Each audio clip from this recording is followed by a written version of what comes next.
I want to go back to something that you said regarding figuring out what the initial that concentric circle in the very, very core would be family and friends. What if that's not a high number? Do you still launch a crowdfunding campaign? So the question is, what do you do if your immediate community isn't that large? And the answer is, you don't try to squeeze blood from a stone. So you can use crowdfunding as a tool to build your community if you do it slowly and responsibly, and you're prepared to deliver on your promises at each phase. So the cool thing that's been happening in crowdfunding is the use of staged financing. And so on SEED&SPARK, for example, you only open one page for your film, and you can do successive crowdfunding campaigns inside that same page and build your funders and followers and accrue an audience in a single place, right? One of the best ways we ever saw this used was a filmmaker named Liam Brady, who had been at NYU Tisch, just head down making movies, becoming an auteur, right? And it was time for him to make his thesis film, and he looked up and the landscape had changed, and he was like, wow, I really want to crowdfund this film, and I have a couple of problems. The first is my community isn't that big right now because I haven't been cultivating it, and I'm a little bit sensitive about going to my friends and family who have kind of helped me fund other movies that I made earlier. Two, I actually don't have the script all the way developed because it's dependent a little bit on casting, but I don't have money to hire a casting director, and how do I really kind of kick it up the next notch? And I need to do readings with actors, but that means I have to get space, and I have to, you know, and I really need some materials to build audiences and get the word out and kind of glad hand a little bit. So he decided to run a $6,000 development campaign for a film called Fog City. And he was going to hire a casting director. He was going to print some marketing materials. He was going to do some like table reads and make sure that he could pay for a space and feed his actors. Imagine that. And then throw a party also to give people a sense of the other work that he's done. To really like offer something to the community to say, here's what I'm here to do. I would really love for you to join me. And he set about this development campaign. He ran a 60-day campaign, which is a long time to crowdfund. And he raised $6,600. He was funded within 30 days because it was a very good crowdfunding video. It was a very successful, he was very dialed in his outreach. And he does all this work.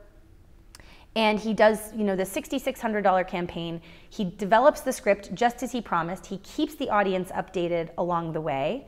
And as a result of all of these things he was doing and executing on the promises he made in the first campaign, people approached him from his community and said, I would like to get involved in this film in a more material way.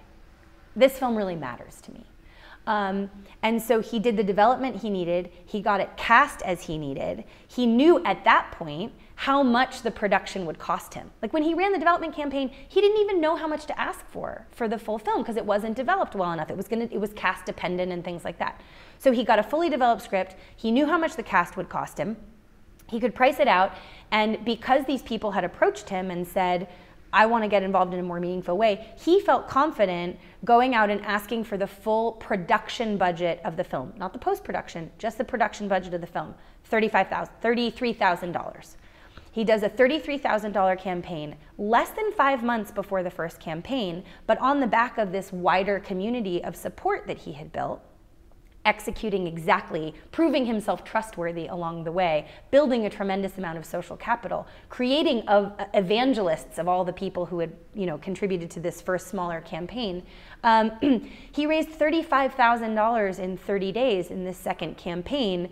Also because he learned a lot about the way his community wanted to be spoken to. His second pitch video is quite a bit different. It reached out in a different way. But he said very clearly, this is not for post-production. I'm going to crowdfund again for post. So he goes and he shoots the film and he starts editing the film, and 9 months later, when he knows exactly what he needs to get through the like full festival submission, post-production music period, he does another 30-day campaign for $6,000, this time making an extraordinarily tongue-in-cheek crowdfunding video because he'd built up, the film is a drama about a veteran and a baseball team, and it's sort of dark and deep and beautiful.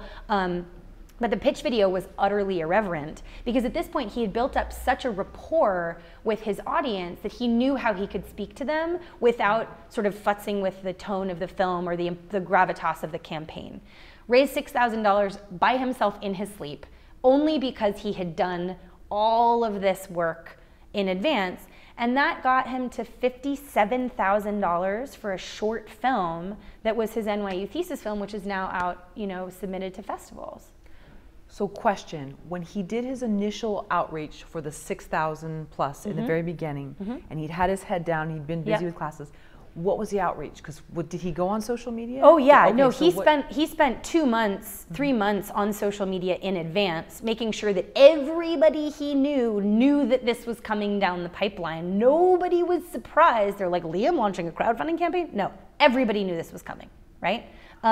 The second piece of it is a tremendous amount of email outreach, reconnecting with people he hadn't been connecting with. He moved back to San Francisco from New York during this time and like reconnected with like the Film Society community and like went to events and met filmmakers in his community and learned who he would need to outreach to there. There was a lot of like in-person outreach that he was doing in the months in advance of his campaign. I see, okay, so it wasn't just, you know what, this is the dollar amount I need for the beginning, and I'm going to launch the Twitter now, and I'm going to do the Instagram. He started it well in advance. Oh yeah, he kept people updated. You can't start your relationship with your audience by asking them for money. That's absurd on its face. You have to start by getting them really excited about what you're going to offer them if only you have the resources. And that's a process. You know, this isn't a light switch you can flip on.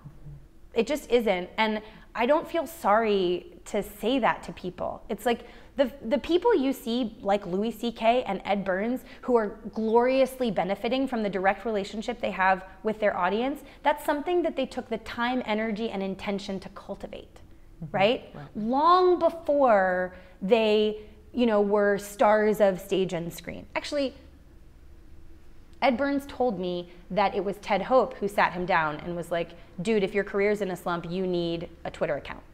That's cool. So, you know, it also isn't necessarily true that, you know, your fame will carry you. Or we just have to get out of this universe of somebody's going to hand it to me or somebody's going to pick me. No, you have to go and pick them. You have to go and pick your audience one by one and tell them why they should join your journey. That's the work. That's the work.